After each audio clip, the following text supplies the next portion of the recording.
બગદાણામાં બબાલ બાદ હવે એસઆઈટી આ કેસની તપાસ કરી રહી છે અને ગઈકાલે એસઆઈટીની ટીમ એક્શન મોડમાં જોવા મળી. જે ભાવનગરના તળાજા તાલુકા આવેલું છે ત્યાં કેટલાક ગામોમાં એસઆઈટીની ટીમ દ્વારા રાત્રિ દરમિયાન સર્ચ ઓપરેશન કરવામાં આવ્યું ને કેટલાક શંકાસ્પદ લોકોને ઉઠાવી લેવામાં આવ્યા. ત્યારે શું સમગ્ર મામલો છે વિગતે વાત કરીએ. વૈષ્ણવજન તો તેને કહીએ જે પીડ પરાઈ જાનાને રે. નમસ્કાર દર્શક મિત્રો, નવજીવન ન્યૂઝમાં આપનું સ્વાગત છે. હું છું ફૈઝાન. કોળી સમાજના આગેવાન નવનીતભાઈ બાલદિયા પર હુમલાની ઘટનાને લઈને કોળી સમાજ છે તે ન્યાયની માંગ કરી રહ્યો છે.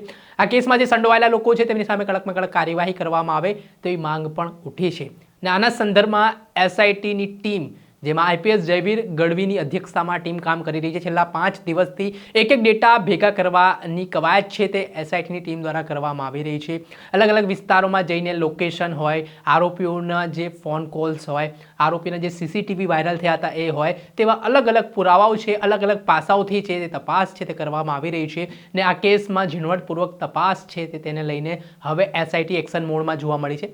ગઈકાલે ભાવનગર જિલ્લાના તળાજા તાલુકાના પાદરી ભમ્મર અને કોદિયા ગામમાંથી કેટલાક શંકાસ્પદ યુવકોને પૂછપરછ માટે એસઆઈટીની ટીમ દ્વારા ઉપાડી લેવામાં આવ્યા હતા. તેમની પૂછપરછ છે તે હવે આદરી દેવામાં આવી છે. જે રીતે હાલ તેમને શંકા છે કે આ લોકો પણ કદાચ હુમલામાં સંડોવાયેલા છે કે કેમ તેને લઈને તપાસ છે તે કરવામાં આવી રહી છે. સાથે જ આ કેસને લઈને પીઆઈ ડાંગર અને પીઆઈ કેએસ પટેલ છે તેમને સમન્સ છે એસઆઈટી ટીમ દ્વારા મોકલવામાં આવ્યું હતું. તે સમન્સને લઈને પણ બંને પીઆઈઓને પણ આ કેસની સ્પષ્ટતાને લઈને તેમના પાસેથી માહિતી મેળવવામાં આવી રહી છે.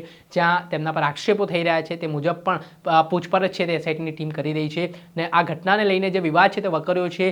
ગઈકાલે સરપંચોની પણ મહત્વપૂર્ણ બેઠક છે તે મળી હતી આ મહુવા ખાતે. ને મહુવાના સરપંચોએ નિર્ધારિત કર્યું છે કે જો આ કેસમાં ન્યાય નહીં મળે તો 150થી વધારે જે સરપંચો છે તેઓ રાજીનામું ધરી દેશે. અને તેના જ કારણે હવે એસઆઈટી છે ક્યાંક ને ક્યાંક હવે એક્શન મોડમાં જોવા મળી રહી છે. અને આ કેસમાં ઝડપથી કાર્યવાહી થાય તે માટેના પ્રયાસો છે તે શરૂ કરી દેવામાં આવ્યા છે. ત્યારે આગામી દિવસોમાં શું મહત્વના ખુલાસા થવાના છે, આ જે લોકો યુવાનો શંકાસ્પદ છે તેમને જે પોલીસે પૂછપરછ માટે બોલાવ્યા છે તેમની પૂછપરછમાં શું નવા ઘટસ્ફોટો થવાના છે, ને જે ડેટાઓ છે તે મોબાઈલ ફોન આરોપીઓના હોય કે પછી અન્ય બાબતો હોય તે સીસીટીવી સહિતના ડેટાઓ છે તે એસઆઈટીની ટીમ દ્વારા રિકવર કરવામાં આવી રહ્યા છે.